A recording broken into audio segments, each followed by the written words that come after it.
Quero dar meu bom dia aos irmãos. Um novo ano, não é? Desejo aos irmãos um ano muito feliz, um ano de bênçãos, e dizer que não vai mudar nada. O ano continua igual aos anos anteriores. 2015 caiu no túnel do tempo, mas as coisas não mudam. O que tem que mudar somos nós, em relação ao que irá acontecer no ano de 2016. Eu pensei em falar nesta noite aos irmãos, eu gostei muito a sentir o que Deus queria que eu falasse aos irmãos nesta manhã, e a minha mente parou, meu coração parou em 2 Coríntios, capítulo 4, verso 8, verso 9. O nosso tempo é pouco aqui, hoje tem ceia, é corrido. É um texto que Paulo diz algumas coisas interessantes que nós precisamos praticar no ano de 2016. Lutas virão, batalhas virão, e nós precisamos encarar de modo diferente. Diz assim: em tudo somos atribulados, mas não angustiados, perplexos, mas não desanimados, perseguidos, mas não desamparados, abatidos, mas não destruídos. Vamos ler juntos? Em tudo somos atribulados, mas não angustiados, perplexos, mas não desanimados, perseguidos, mas não desamparados, abatidos, não destruídos. Amém? Pai, obrigado por este texto da Tua palavra, Senhor, tão tremendo, Senhor, tão profundo, tão encorajador, Pai, porque sabemos que as batalhas que enfrentamos não é o fim, Senhor. Sempre há um escape vindo do Senhor. Senhor, fala-nos nesta manhã, ajuda este vaso frágil, fraco, que depende de Ti, Senhor, da Tua misericórdia, para nesta manhã falar à Tua igreja querida. Assim oramos, em nome de Jesus, amém. Os irmãos tiveram tribulações, batalhas no ano que terminou, 2015? Quem teve aí, levanta a mão. Eu também. Lá em cima o Morbeck levantou as duas mãos. Quem não tem tribulações? Quem não tem batalhas? Quem não tem lutas no dia a dia? Algumas nós até arranjamos, outras vêm gratuitamente, mas temos tribulações, e Paulo pode falar isso com muita propriedade, pelo seu trabalho no Evangelho, pela sua vida doadora ao Evangelho, pelo seu comprometimento com o Evangelho. Paulo passou por muitas tribulações. O fato é que as tribulações, meus irmãos, ela atinge a todos os seres humanos, até as crianças. Quando elas já começam a perceber o que é a vida, elas já começam a ter as suas tribulaçõezinhas. Quando vão para o colégio, já tem a preocupação com a liçãozinha que tem que fazer, aquela coisa todas. Algumas já são até atribuladas desde o nascimento. Desde o nascimento. Esses dias eu vi um vídeo do pastor André, que foi pastor aqui, e ele falando da sua decepção, da sua frustração, quando ele aguardava ser adotado, e aquele lar não o adotou. Que tristeza, que frustração. Uma criança. Tribulação, irmãos, vem do verbo grego tílebo, que quer dizer algo que aperta, algo que oprime, algo que restringe a tua capacidade. Daí o salmista no Salmo 4 dizer: ó Deus, ouve-me quando clamo, na angústia me deste largueza, tem misericórdia de mim e ouve a minha oração. Quando estamos atribulados, ficamos apertados, o coração fica apertado, fica angustiado. Na nossa língua portuguesa, tribulação é evento ou situação aborrecida, desagradável, aflição, tormento, adversidade, sensação de tristeza, de aborrecimento ocasionada por um dissabor ou por um desgosto, dor, infelicidade, amargura. É isso mesmo? É isso mesmo. Aí, à noite, eu fui procurada por uma adolescente, que os pais estão se separando, e aquela jovem menina me procurou chorando muito, e dizendo como estava o seu coração, apertado, angustiado. E para externar o que ela sentia, ela chorava muito. Todos passamos por perdas, meus irmãos. Quem nunca teve uma perda aqui? Algumas não tão significativas, mas outras muito significativas. Quando perdemos um ente querido, não há como esquecer.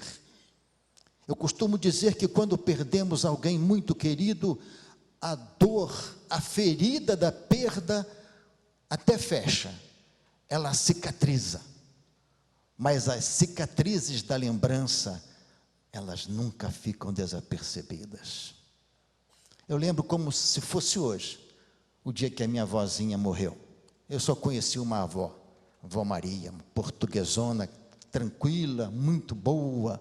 Quando ela estava lá em casa, eu não apanhava, que ela não deixava a mamãe me bater. Aí eu aproveitava, fazia todas as minhas traquinagens, aproveitava, que a vovó estava lá, e ela dizia: Oredes, deixa o garoto. Só que depois que a vovó ia embora, aí o negócio ficava difícil. Aí a mamãe pegava dobrado, né? Mas quantas lembranças da vovó. Mas as perdas trazem uma tribulação, o coração, um aperto tão difícil.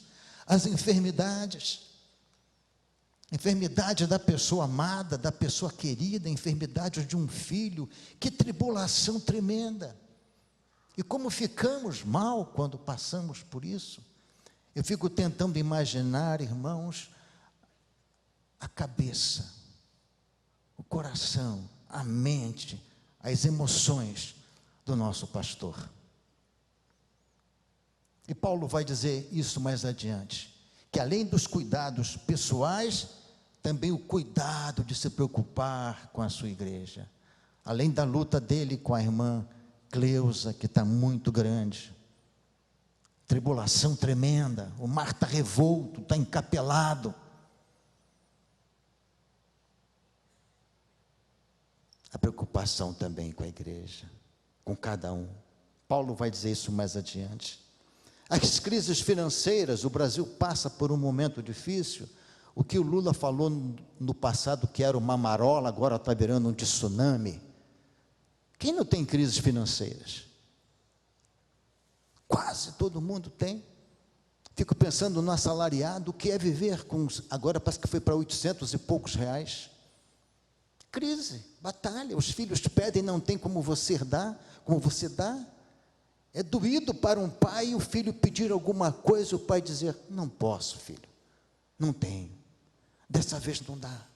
Ele vê o vizinho tendo, isso entristece o coração da criança, o coração dos pais. Quantos estão com seu nome no Serasa, no SPC? Não porque queiram, porque não estão conseguindo sair. São tribulações, são dificuldades, são batalhas, crises conjugais. Como atendemos casais e casais com crise? E sabe quem mais sofre nessas crises? São os filhos. Essa menina que me procurou ontem, os pais estão sofrendo também, mas superam. Agora, no coração dos filhos fica uma marca que eu creio que não se apaga. Não se apaga. Outro dia eu conversava com já um jovem senhor, e ele me dizia sobre isso, da separação dos pais, quando ele era criança ainda, e que aquilo está até hoje. Ele já é um homem casado, e até hoje, aquilo maltrata o seu coração. Precisando liberar perdão para aquele pai, sentindo falta daquele pai, é coisa tremenda. Que não tem crises familiares, pais que não se dão com os filhos, filhos com os pais, sogros com genros, e vai por aí afora. Quem não tem tribulações? Quem não tem? Atribulados por causa da fé. Ouvimos aqui recentemente Miguel Zucker falando, a esposa dele falando, e outros missionários que estão aí em lugares que não se pode pregar o evangelho, a perseguição é grande, a tribulação é grande por falar de Jesus. Estamos sujeitos, irmãos, a passarmos por todo tipo de tribulação. Estamos sujeitos. Prega-se o evangelho hoje que não é um evangelho verdadeiro. Você aceitou Jesus, você está imune a tudo. Mentira. Jesus disse que no mundo tereis aflições. A Bíblia vai mostrar a vida dos apóstolos, dos profetas. Se os irmãos lerem a galeria dos heróis da fé, capítulo 11, lá os versos 38 em diante, vai mostrar que aqueles homens foram cerrados ao meio, mortos ao fio da espada, cerrados ao meio. Diz a tradição que Isaías foi cerrado ao meio. Já pensaram nisso? Mortos ao fio da espada, peregrinos, forasteiros, caminhantes pelos antros da terra, pelos vales, pelas covas. Olha, homens de Deus. Tribulações, batalhas. Quantas pessoas são atribuladas por frustrações, por decepções que tiveram, já falei aqui, na infância. Pessoas que carregam um peso sobre si de tribulação, de abatimento tão grande, porque se acham feias. O seu cabelo é horrível, interessante, coisas bobas, para mim, mas para aquele que sente não. Vergonha do seu tamanho, vergonha do seu peso, enfim, que se torna uma tribulação tão grande. Pessoas que dariam tudo para ter um cabelo igual ao meu. Lisinho, é lisinho, né? Mas só não tem, mas né? Tribulações de todos os tipos. Paulo apóstolo, meus irmãos, é o maior exemplo, depois de Jesus, por passar por tantas lutas, tanto é que escreveu o que lemos no começo e que leremos nesta manhã. Vejamos 2 Coríntios 11, é um texto longo, de 25 a 33, vejam as tribulações que Paulo passou. Vamos colocar o texto ali na tela. 2 Coríntios 11, de 25 a 33. Olha só. 3 vezes fui açoitado com varas. Uma vez fui apedrejado. 3 vezes sofri naufrágio. Uma noite e um dia passei no abismo. Em viagens, muitas vezes, em perigos de rios, em perigos de salteadores, em perigos dos da minha nação, em perigos dos gentios, em perigos da cidade, em perigos no deserto, em perigos no mar, em perigo entre os falsos irmãos, em trabalhos e fadiga, em vigílias muitas vezes, em fome, em sede, em jejum muitas vezes, em frio e nudez. Além das coisas exteriores, me oprime cada dia o cuidado de todas as igrejas. Quem enfraquece, que eu também não enfraqueça. Quem se escandaliza, que eu não me abrase. Se convém gloriar-me, gloriar-me-ei no que diz respeito à minha fraqueza. O Deus e Pai de nosso Senhor Jesus Cristo, que é eternamente bendito, sabe que não minto. Será que Paulo sofreu? Batalha, né?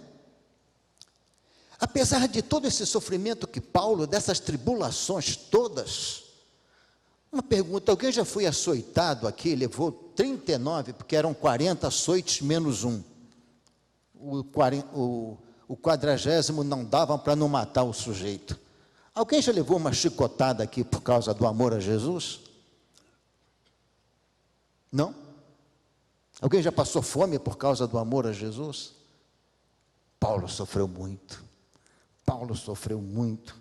No entanto, Paulo via, meus irmãos, mesmo em meio aos sofrimentos, aprendizado, crescimento em meio às batalhas, e até perdeu algumas batalhas. Paulo perdeu muitas batalhas, mas ganhou a guerra. Mesmo em meio a tanto sofrimento, mesmo em meio a ser tão restringido, tão apertado, tão sufocado, tão desesperado da vida, Paulo termina dizendo o quê? Combati, vamos juntos? Combati o bom combate, acabei a carreira e guardei a fé. e a coroa da justiça me está reservada, a qual o justo juiz me dará naquele dia. Nosso pastor fala muito isso. Ele diz assim: eu perco uma batalha, Edson, mas eu ganho a guerra. Eu já quero ganhar a batalha. Ele disse: não, calma. Aprenda a perder a batalha e ganhar a guerra, que é o fim. Estou tentando aprender, pastor. Mas ele fala muito isso. E eu tenho observado eu vejo isso nele, interessante. Ele perde uma batalha, mas a guerra ele conquista. Como aprendemos, né, Paulinho? Paulinho também é outro que ensina muito. Paulinho caladinho ali, também perdendo os cabelos de tanto pensar, mas pensa muito, é um conselheirão tremendo. Romanos 5, de 1 a 8, Paulo vai dizer uma outra coisa muito interessante em meio às tribulações, que eu quero ler com os irmãos. Diz assim, já está lá o texto: tendo sido, pois, justificados pela fé, temos paz com Deus por nosso Senhor Jesus Cristo, pelo qual também temos entrada pela fé a esta graça, na qual estamos firmes e nos gloriamos na esperança da glória de Deus. E não somente isto, mas também nos gloriamos nas tribulações, sabendo que a tribulação produz a paciência, e a paciência a experiência, e a experiência a esperança, e a esperança não traz confusão, porquanto o amor de Deus está derramado em nossos corações pelo Espírito Santo que nos foi dado. Porque Cristo, estando nós ainda fracos, morreu a seu tempo pelos ímpios, porque apenas alguém morrerá por um justo, pois poderá ser que pelo bom alguém ouse morrer, mas Deus prova o seu amor para conosco, em que Cristo morreu por nós, sendo nós ainda pecadores. Paulo via aprendizado em meio às tribulações. Em tudo somos atribulados. A tribulação produz a paciência a experiência, a experiência a esperança, e esta não traz confusão. No fundo de toda a tribulação, meus irmãos, a esperança, ela tem sempre que existir, e a nossa esperança não morre. Aí fora diz um adágio popular que a esperança é a última que morre. Mas quem é a nossa esperança? Ele morre? Está vivo, vivo para sempre. Então sempre haverá esperança no nosso coração. Há um hino antigo que dizia que graças dou pela esperança que falhou. Eu lembrava de uma irmã na igreja lá no Rio, uma Heloína, uma diaconisa, e a filha dela adoeceu, a Débora adoeceu, e a Débora que cuidava dela, do esposo, a Débora, em vez de ser filha, era mãe. Uma moça pura, 31 anos, nunca havia namorado, vivia para os prais e para Deus. E a Débora, de repente, adoeceu e foi piorando, e eu lembro que um domingo eu estava em casa e de repente eu falei assim: Thalita, vou visitar a Débora. Edson, mas você já foi quinta-feira? Eu falei: vou de novo. Bom, e fui. E visitamos a Débora. Eu e a mãe estávamos lá. Chegou uma profetisa para dar uma palavra interessante, e a Débora estava sentada na cama assim, encostadinha, e estávamos ali orando com a Débora, quando chegou uma profetisa, e disse: eu tenho uma palavra para você, posso dar, pastor? Falei: se é de Deus, pode. Eu vou abrir aqui o texto bíblico. Aí ela abriu o texto bíblico, e a profecia dela era mentirosa, porque ela leu assim: ai de vós, filhos rebeldes. Falei: para, minha irmã, a Débora não é rebelde, a Débora é bênção. Essa profecia está furada, minha irmã, por favor. Mas aí ficamos ali com a Débora, eu e a mãe dela, oramos, e quando saímos, do jeito que deixamos a Débora morreu. Saímos às 5:05, a Débora faleceu. E a mãe dela declamou, cantou esse hino: graças dou pela esperança que falhou. A minha esperança, Senhor, era ver a Débora curada, mas o Senhor levou. Mas graças dou, Senhor, porque a minha esperança falhou. Não, Senhor, o Senhor sabe o que o Senhor tem para ela. Uma vez eu fui consolá-la, ela disse: pastor, fica calado. Ela estava sentada assim, muito pobre, uma casinha muito pobre, sentada assim em cima de um toco no quintal. Eu me assentei ao lado dela, abracei ela, aquela senhora de idade. E quando eu fui falar, ela disse: pastor, não fala nada. Aí te aprende, né? Fica calado, pastor, só chora comigo. Eu chorei com ela, nem prestei o lenço e tudo, vamos lá. Que mulher de fé. Podemos viver atribulados, irmãos, só que não temos estruturas físicas, psíquicas, emocionais ou mentais para viver constantemente nesta agonia intensa. Não é fácil. Não é fácil. Eu poderia falar como tribulação uma tia que eu tive, tia Emília. Que mulher, que tia maravilhosa. Ela perdeu uns 4 ou 5 filhos. Teve 2 maridos, perdeu os 2, morreram. Um morreu, o outro foi embora. E quando ela perdeu o último filho, foi em 1978. Ele era gerente do Bradesco lá na nossa cidade, e ele morreu num acidente de carro. E ela disse: eu não quero viver mais. Mas ela tinha um filho que precisava muito dela. Era dependente do álcool, das drogas. Ela precisou viver ainda muitos anos para deixar uma pensão para aquele filho que terminou nas drogas e no álcool. Que batalha! Mas ela já não comia, era internada de vez em quando, o estômago colava, por falta de alimento, o estômago fechava. Então nós mesmos, irmãos, quando vivemos num tempo assim muito difícil, a nossa estrutura física, psíquica, emocional, espiritual, não aguenta o tranco. Daí Paulo dizer: atribulados, mas não angustiados. Essa é a solução para o ano de 2015. 2016. Teremos tribulações? Teremos. Teremos lutas? Teremos. Mas não angustiados. Essa palavra vem do grego stenochorel, que quer dizer amontoar, confinar, esmagar. Somos atribulados, restringidos, apertados, confinados, mas não esmagados. Paulo diz que em Cristo, por mais que estejamos apertados, sempre há um espaçozinho que o próprio Deus concede. Angustiado é agonia intensa, que pode levar inclusive à depressão, à perda da própria fé. E Paulo, falando sobre isso, ele diz, 2 Coríntios capítulo 4, verso 17, ele diz: porque a nossa leve e momentânea tribulação produz para nós um peso eterno de glória muito excelente. Paulo nunca coloca a tribulação como termo final. Há até um jogo de palavras que Paulo usa: mas não é, quase foi, mas não será. E é o que ele diz aqui. Ele fala da tribulação, mas não angustiado. Fala muito sobre tribulação, mas ele vai chamar que a nossa tribulação ela é leve. E ela é momentânea. Já ouvi irmã dizer assim: pastor, não aguento a minha cruz. Pastor, não aguento a minha tribulação. Meu marido, pastor, é a minha cruz, é a minha tribulação. A minha cruz, pastor, minha tribulação é minha mulher. Pastor, eu entro no elevador, a mulher do elevador fala.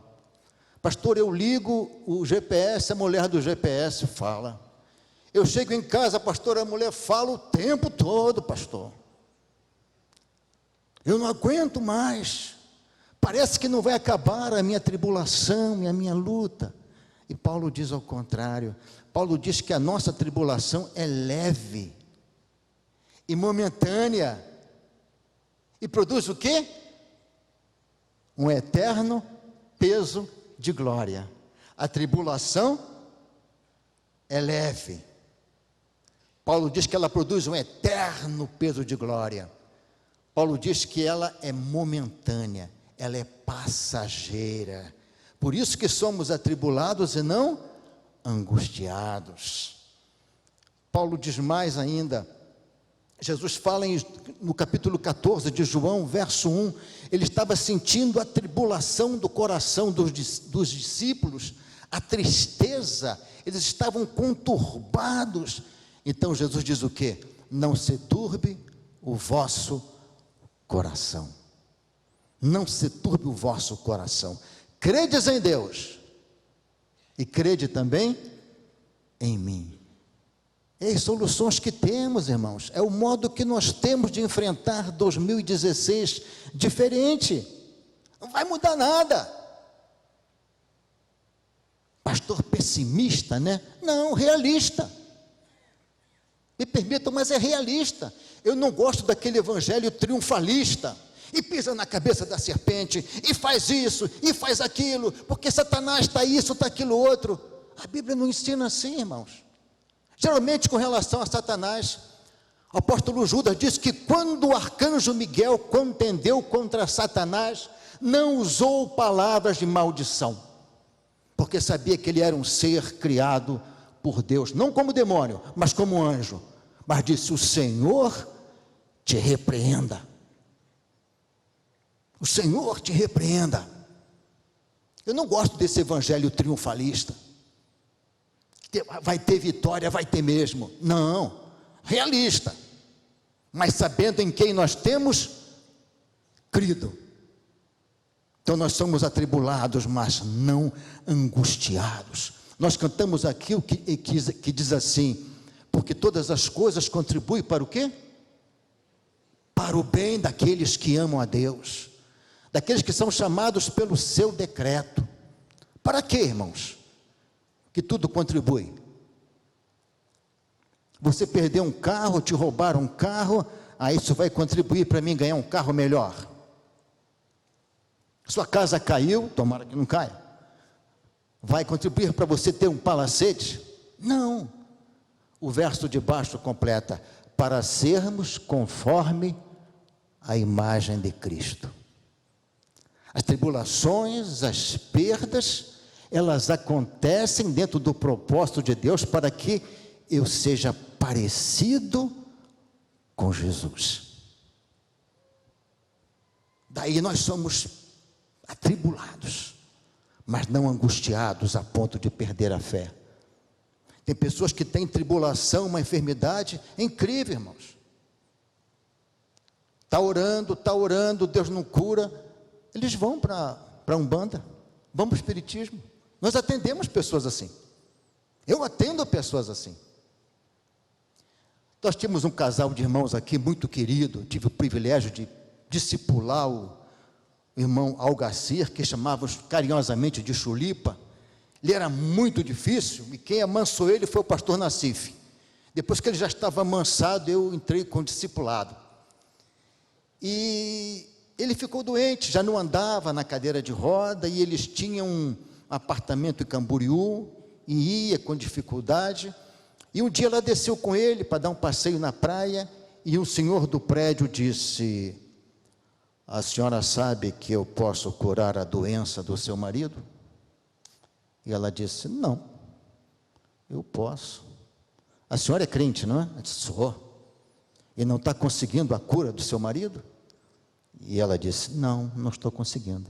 Se a senhora quiser confiar no meu trabalho, eu posso curá-lo. Ela disse: muito obrigado. Prefiro que ele fique assim e até morra, mas nunca deixe de olhar para o nosso Deus, para o meu Deus. Não quero cura, a não ser que venha do meu Deus. É isso, é fé, é confiança. Se Deus não está dando, Ele tem o seu motivo, o seu propósito. É difícil para nós? É, mas é isso que Deus quer. É triste ver os irmãos reclamando de Deus nos nossos gabinetes pastorais, nas salas quando atendemos. Ah, porque Deus é culpado disso. Outro dia atendi uma senhora, disse: pastor, meu marido bebe para chuchu, bebe não sei o que lá e tal, eu não sei mais o que faço. A senhora teria ter feito no começo. Como assim, pastor? Não casado com ele. Porque a senhora já sabia que ele bebia. Já. O seu pai bebe. Bebe muito. Falei, pois é. Inclusive ele bebia com meu pai. Falei, pois é. E agora que culpa tem Deus? Que culpa? Irmãos, como dói o coração de Deus quando nós culpamos ao Senhor. Quando nós dizemos que Ele é culpado, Ele me abandonou, Ele não olha para mim, eu sou o patinho feio. Não. Deus ama sim. É que muitas coisas nós mesmos as procuramos. Ontem eu recebi um videozinho que dizia assim: se você semeia tempestade, colherá vento, se você semeia vento, colherá tempestades como consequência. Verdade. Aquilo que eu semeio, eu vou colher. Mas Paulo não para aí, irmãos. Paulo vai falar sobre perplexidade. Atribulados, não angustiados. Perplexos, não desanimados. Os irmãos andam perplexos com esse mundo? Quem anda perplexo, assustado? Eu também. Todo mundo. Você liga a televisão, é a perplexidade tremenda que toma conta. Nós ficamos assustados. Interessante, guardem essa palavra. Perplexo no grego é aporéu. Guardem essa palavra, aporéu. Sentir-se desorientado, em dúvida, estar muito perturbado. Em dúvida, desorientado, muito perturbado. Irmãos, a maldade no coração do ser humano não nos deixa perplexo. Meu Deus, é muita maldade. Aquela menininha que foi morta aqui em Curitiba, que apareceu na rodoviária, o corpinho dela numa mala, a tia dela era membro da nossa igreja. Eu atendi aquela senhora algumas vezes, até que ela voltou para a Alemanha, mas uma vez ela chegou aqui totalmente descompensada emocionalmente. Teve até que ser internada. Esses dias passou na TV a mãe dela, da menina falando, até hoje não resolveram nada. Quanta maldade, nós ficamos perplexos, parece que Deus não está vendo nada, não é o sentimento que vem no nosso coração? Perplexos, mata-se com tanta facilidade. Às vezes eu vou matar um bichinho assim, aí eu paro, se ele for peçonhento, aí eu confesso que eu dou uma paulada nele, né? Mas às vezes, deixa o bichinho, mas mata-se com tanta facilidade, destrói-se uma família por nada, por nada. Um dia bateu na minha porta um rapaz e disse, Senhor, me ajuda. Falei, em quê? Preciso de R$30. Falei, opa, pede bem, camarada. Senão eu vou morrer. Eu estou devendo a um traficante, não sei o que fazer. Eles vão me matar. Eu falei, olha, eu posso te oferecer algo melhor, um internamento. Já passei por tantos, pastor. Qual que o senhor tem para oferecer? Eu falei, o Projeto Ceifar. Ah, pastor André? Pastor fulano? PIB de Curitiba? Eu falei, já tentaram me ajudar, mas eu não consegui. E nunca mais ouvi aquele rapaz. Dei 20 que eu tinha, falei, Deus te abençoe, se estiver mentindo, o problema dele. Mas eu creio que não. Ficamos perplexos, é por tão pouco, é tanta maldade. Não basta roubar, não basta levar, tem que matar. Ficamos perplexos, irmãos. Quando vemos pais, avós, tios, irmãos, cometendo violências sexuais contra filhas, netas, sobrinha, irmãs. Ficamos perplexos contra isso, não ficamos? Perplexos. A maldade desse mundo islâmico aí, meu Deus do céu. Eles mostrou uns vídeos numas gaiolas, em que as pessoas eram afogadas, os cristãos eram afogados. Ficamos perplexos. perplexos diante de tudo isso, irmãos. A roubalheira em nosso país não nos deixa perplexos. Cada noticiário que vem tem roubalheira. O Brasil todo está envolvido em roubalheira. Não tem um segmento da sociedade que não tenha roubalheira, que não tenha mentira, que não tenha falcatruas. Falei certo? Falcatruas, né? Falcatruas, quase que eu pegou. Falcatruei a palavra. Pastores, irmãos, que pregam a palavra, agem de modo contrário a tudo que é bom, puro, honesto e santos. Ficamos perplexos quando as manchetes expõem a vida de um pastor que fez isso, que fez aquilo. Ficamos perplexos, assustados. Mas aquele pastor, eu confiava tanto, meu Deus, ele foi capaz de fazer isso. Quanta gente decepcionada com os pastores.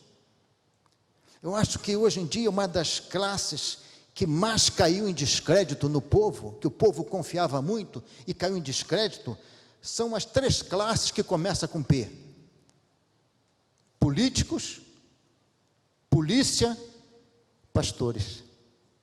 Pastores eram homens de respeito. Você vai numa loja comprar um negócio, o que isso é? Pastor. Ih, rapaz, pegou. Verdade.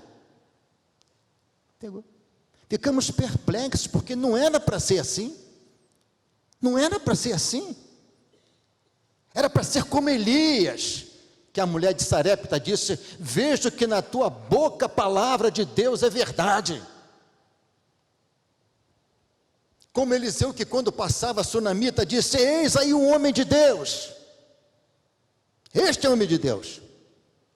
Hoje ficamos perplexos porque não vemos isso, a televisão não mostra isso, as manchetes não têm mostrado isso, com raras exceções.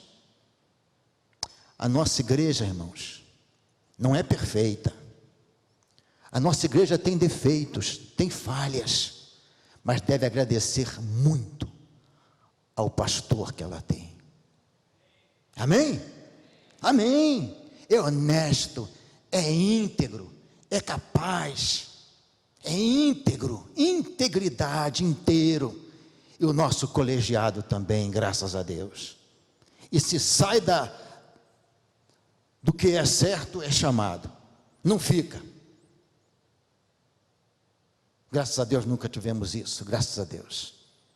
Mas ficamos perplexos com isso. A mentira tomando o lugar da verdade, prevalecendo, ainda que por pouco tempo, por algum tempo, mas ficamos perplexos. A injustiça triunfando sobre a justiça. Eu fico impressionado, irmãos, com aqueles depoimentos que o camarada diz: não, eu nunca fiz isso, eu nunca andei com fulano, não conheço fulano. Aí eles mostram um vídeo, os dois conversando, abraçados. Ah, irmãos, eu quero ser pobre, morrer pobre, mas morrer como meu pai, honesto. A palavra do seu Ramiro chega, não precisa de nada, nem de cheque, nem de promissória, não precisa de nada. Não me troco por um político desse, irmãos, por um homem desse qualquer que aparece na televisão, por mais rico que seja, mas que não tenha caráter. E caráter é o que você é o que eu sou no escuro, quando ninguém está vendo. Ficamos perplexos com tudo isso. Isaías 5, verso 20 diz assim: ai dos que chamam mal bem, e ao bem mal, que fazem das trevas luz, e da luz trevas, e fazem do amargo doce, e do doce amargo. Estamos perplexos, irmãos, com a igreja evangélica hoje no Brasil. A igreja que não conhece a Bíblia, a igreja que não estuda a Bíblia, a igreja que não decora a Bíblia. O Google hoje ajuda a beça você a achar tudo na hora. Precisa procurar, não precisa ler. Eu falo muito da minha família porque foi onde eu cresci, vivi, e vejo a minha mãe até hoje, com 91 anos, lendo 2 vezes por ano a Bíblia toda. Outro dia eu comecei a conversar com ela sobre um assunto de maldição familiar, e colocando a minha posição e tal. Ela disse: meu filho, vamos ler aqui no Velho Testamento, livro tal, capítulo tal. Eu falei: o que será que tem lá, meu pai? Que ela sabe mais do que eu de Bíblia. Aí, pá, olha aqui, meu filho, essa família toda foi extirpada da presença de Deus, mas esse menino não foi, porque ele agradava ao Senhor. Os crentes de hoje não conhecem Bíblia, irmãos. No passado era obrigatório todo crente saber pelo menos o Salmo 1, que o pastor Paulo Davi pregou domingo passado, o Salmo 23, conhecer o texto áureo da Bíblia. Sabem qual é o texto áureo da Bíblia? João 3,16, porque Deus amou o mundo de tal maneira. É o texto de ouro da Bíblia. Se a Bíblia se resumisse neste versículo, não teria problema. É a mensagem de Deus para toda a humanidade. Ficamos perplexos por uma igreja que canta, que pula, que se alegra, mas que não conhece a palavra. É levado por qualquer vento de doutrina que vem. Faz isso, você faz aquilo, você faz. Vira cambalhota, você vira. Dá 7 pulinhos com o pé esquerdo, porque Deus vai ouvir. Nada, meus irmãos. O profeta diz: meu povo é destruído porque lhes falta conhecimento. Conhecimento da palavra. É conhecer a Bíblia para que não sejamos enganados. Não sejamos enganados. Mas ficamos perplexos. Perplexos com uma igreja que no Brasil está crescendo tanto e o Brasil não muda. O Brasil continua o mesmo. Mas ainda perplexos, irmãos. Paulo diz: não há ponto de desanimarmos, não há pontos de perdermos a fé. Lembra que eu falei da palavra aporel, para perplexo? A palavra desanimados, no grego, é a mesma palavra usada na expressão anterior, exceto que a preposição intensificadora é prefixada mesma, é exporel. Perplexos, aporel. Desanimados, exporel. É estar em profundo desespero, desesperar da vida. Não ficamos assim às vezes? Tão perplexos com tanta coisa que a gente desanima. Te desanima. Não vê a coisa melhorar, não vê a coisa mudar. Nós desanimamos. Conforme Paulo empregou aqui esse vocábulo, está em foco, irmãos, aquela forma de dúvida e de desespero que pode avassalar completamente a alma humana, é o que Paulo dizia. Perplexos, mas não sermos avassalados, tomados pela dúvida, por tudo, a ponto de perdermos a fé e sucumbirmos. Champlin diz algo interessante: algumas vezes somos quase avassalados, mas jamais somos tentados acima das nossas forças. O crente fiel, ele é quase, mas não se consuma, porque o seu Redentor vive, porque o Senhor está junto com ele. Salmo 124, verso 1, diz assim: se não fora o Senhor que esteve ao nosso lado, ora diga Israel. Se não é o Senhor que habita na nossa vida, irmãos, que nos sustenta, que nos ilumina com a palavra que temos revelada, inspirada, digamos nós também.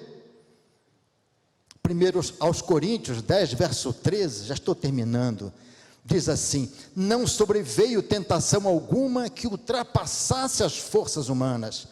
Deus é fiel, não permitirá que sejais tentados além das vossas forças, mas com a tentação Ele vos dará os meios de suportá-la e sairdes dela.